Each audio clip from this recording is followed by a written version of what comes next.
Hi, good morning, guys. I just woke up. Yeah, yesterday I was so busy and I worked for 11 hours. So, yeah, right now it's 9:13 a.m. in the morning here in Kenya. Yeah, it's another day. I need to start my day, do a couple of things, and then later on start my work again. And I have time to rest. I have time to just get my energies back. And yeah, I'll also be talking about or rather, how someone is trained and they start a new remote job, at least in my case. Please subscribe to the channel. We are growing. I really appreciate all of you. And I also want to know how many people have started skilling up since they started watching my videos. Maybe you can leave a comment on what you're skilling up on, how is the journey so far, and how you're finding it, because you can do it.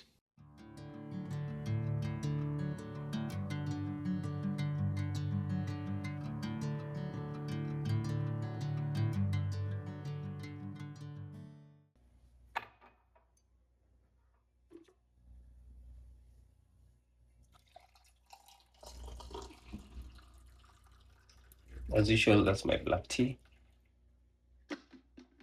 Yeah, having a very heavy head. After the tea and taking my shower, I'll be good.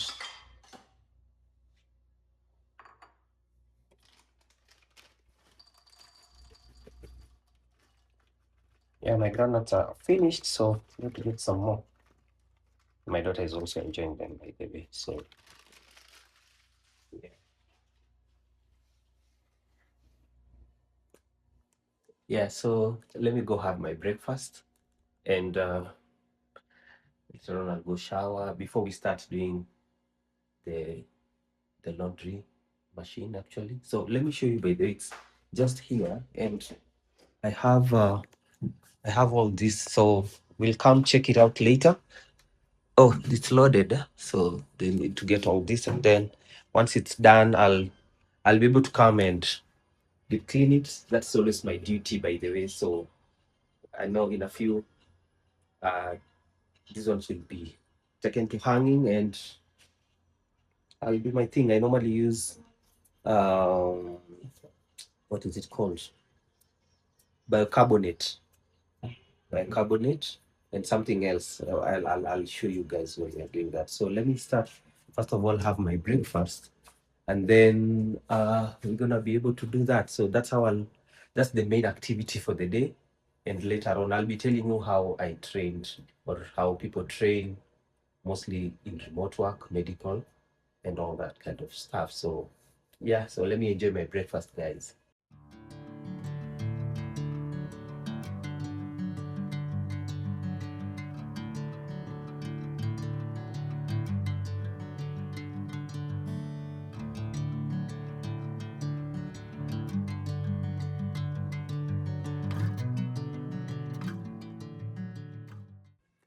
Yeah, so guys, I'm done with my breakfast. So right now it's around 10:40 a.m. I want to leave the laundry cycles going on because it's gonna take long. I'll do two cycles. Uh, I'll start with vinegar. That is the other product I was forgetting. Vinegar, first cycle. Then second cycle, I'll do it with bicarbonate.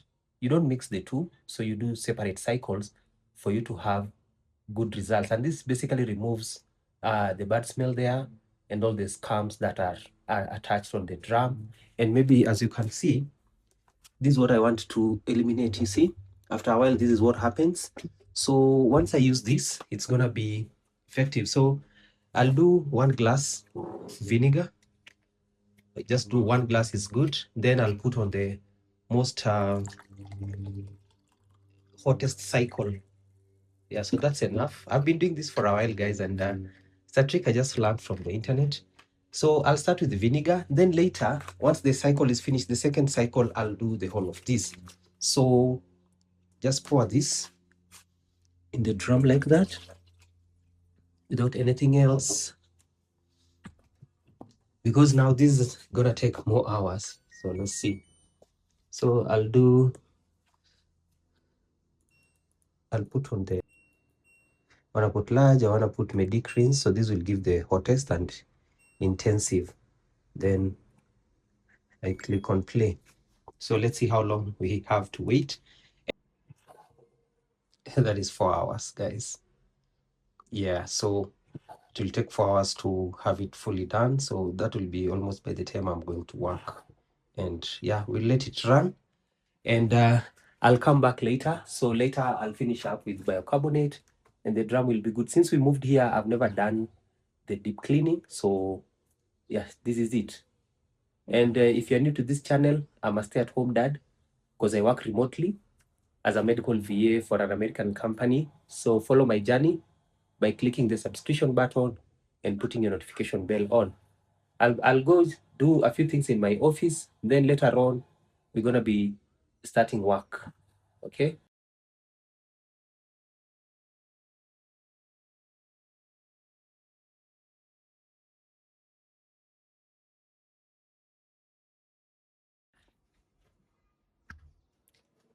So,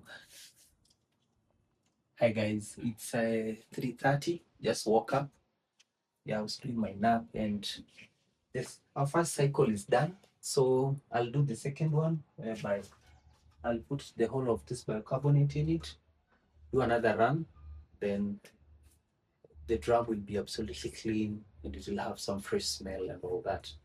And in a few minutes, I'm gonna go to the desk. Then we talk how you are trained for a remote job, and I'll be giving my own personal experience. So if you haven't subscribed to the channel, please click the subscription button and put the notification bell on. So this is the bicarbonate here. I've already cut it. So even this one is just simple. I'll just pour the whole of it inside here. Yeah, and let it run. And by the it became a bit clean. So this last cycle should be able to make it more clean. So let me do the cotton. I put maximum temperature here. Then we do intensive. Yeah, so let's see how long it's gonna give us. So we're waiting for it to pick the time. Also the dish, so I like it clean. Yeah, this is not bad. Wash that. Yeah. So as it waits to pick the time,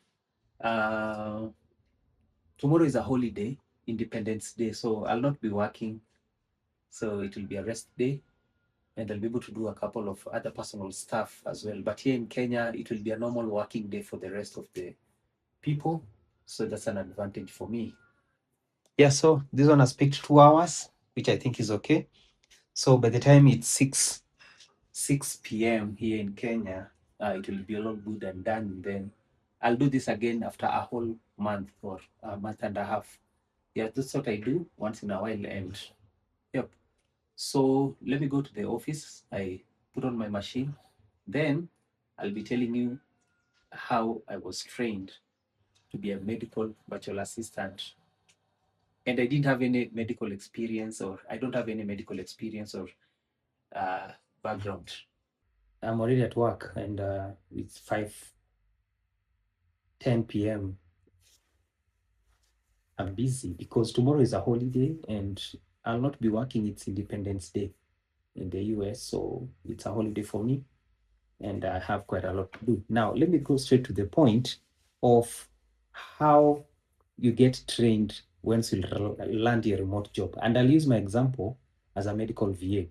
So the first thing is this: the role that I applied for was for staffing and recruiting manager, medical staffing and recruiting, whereby you staff clinicians and you recruit clinicians. It's something I've never done before. So it was really interesting. And I knew, because when the job was posted, I knew the position, but the requirements, were not, they really didn't want, or they were not looking for anyone with a background in or have ever done that. They wanted you to have previous experience working remotely in certain positions, and that's what got me the cut. Now, this is very interesting. People keep asking, do you have a medical background? Are you a trained nurse? Are you a trained doctor? No, no, no, no. I have none of those. And what happens is once you get these roles, especially medical, you will shadow train.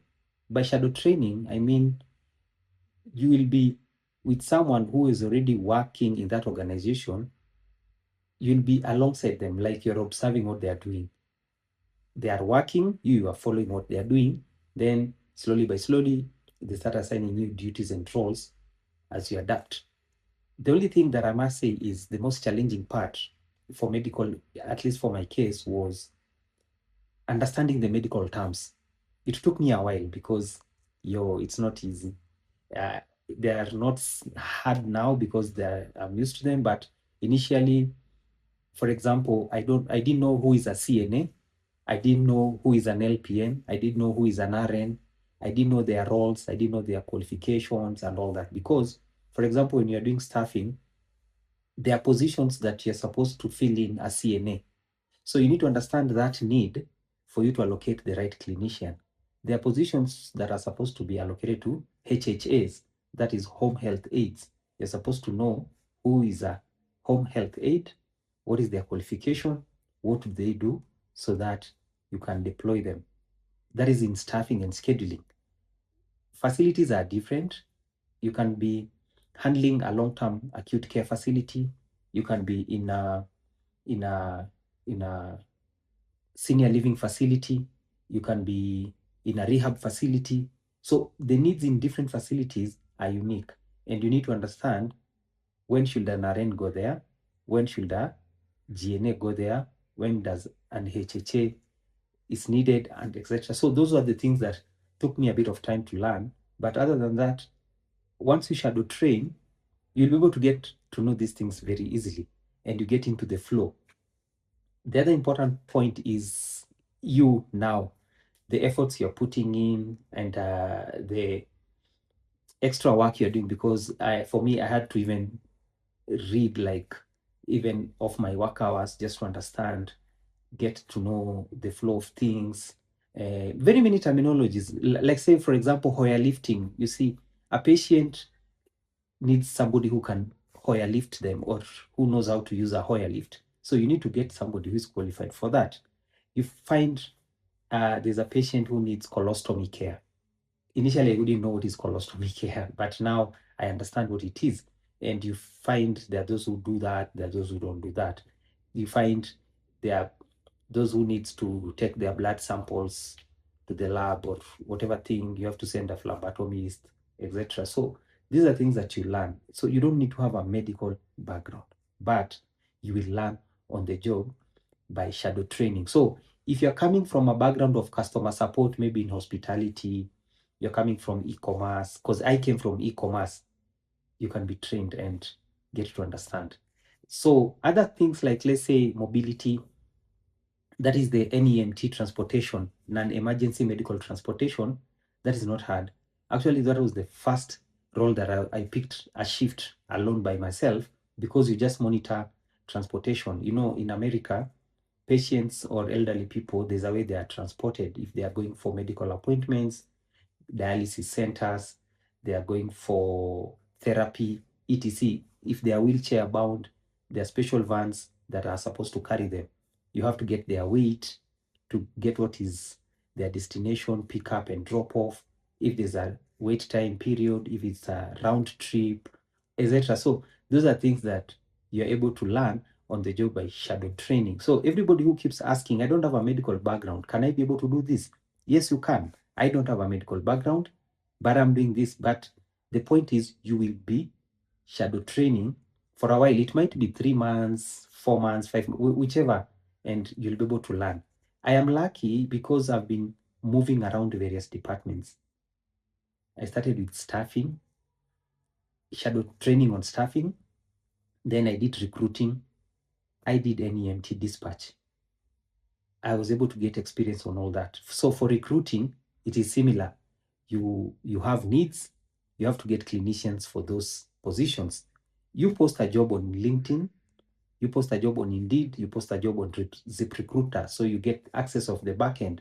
Once people start applying, you have their qualifications. For example, you want a CNA with 3 years of experience, with no criminal history, who has an active license, etc. So there's a way you go and check all those stuff. So those candidates that qualify, you shortlist them, then you interview them.